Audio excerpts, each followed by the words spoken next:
Bismillah, assalamualaikum warahmatullahi wabarakatuh. Alkisah, nenek saya memberi petuah kepada ibu saya. Kalau ibu sudah nggak ada, tetap santuni anak yatim ya. Kalimat tersebut terucap belasan tahun lalu dari bibir tipis dan berkerut nenek saya kepada ibu. Wajar bila nenek berpesan demikian, sebab terhitung sejak tahun 70-an bersama sang suami, kakek saya, ia rajin menyantuni anak-anak yatim dan kaum duafa. Setidaknya, setiap tahun di bulan Muharram, acara santunan anak yatim digelar di rumahnya. Ketika kakek meninggal tahun 84, ratusan pasang mata anak yatim menangis. Saya yakin mereka mencintai kakek dan khawatir kehilangan orang yang selama ini menyantuninya. Ternyata kekhawatiran mereka tak berlangsung lama, karena nenek berjanji untuk tetap melanjutkan tradisi keluarga itu.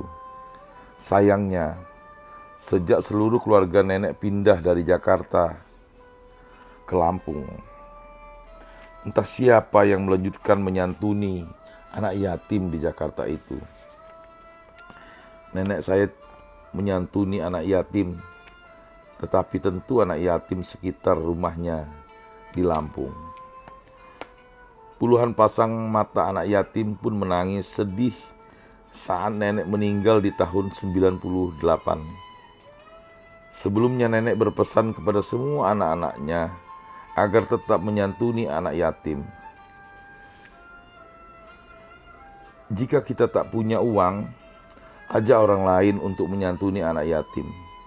Dicintai anak yatim itu salah satu kunci pintu surga, salah satu pesan terakhirnya.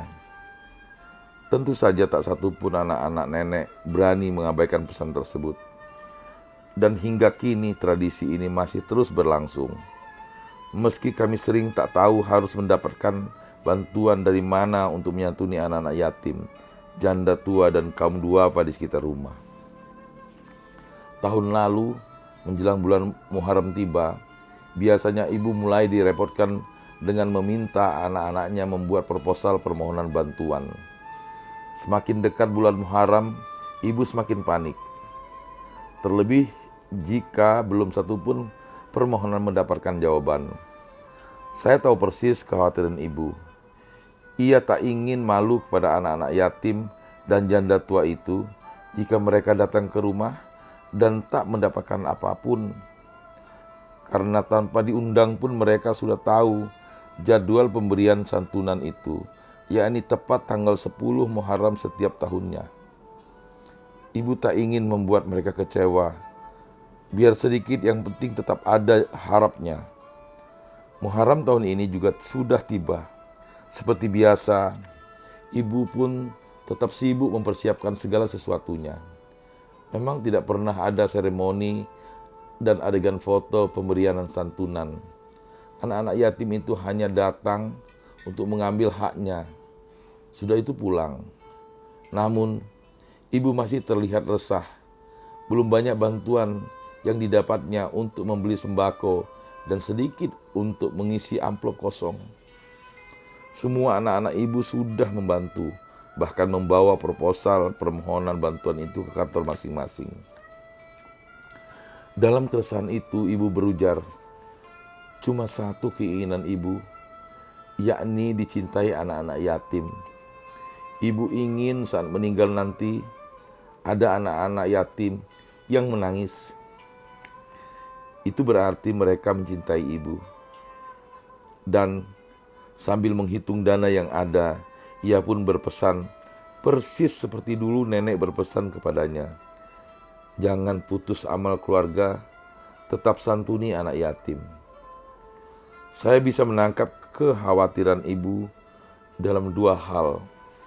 Yang pertama, ibu khawatir tahun ini tidak banyak bantuan yang didapat, sehingga tidak banyak pula yang bisa diberikan kepada anak-anak yatim. Yang kedua, Tampaknya ibu pun khawatir anak-anaknya tak melanjutkan tradisi ini. Ah ibu, doakan anakmu ini diberikan rezeki yang cukup, agar ada yang terbagi untuk mereka. Tentu saya juga punya keinginan yang sama, mendapatkan salah satu kunci surga karena dicintai anak yatim.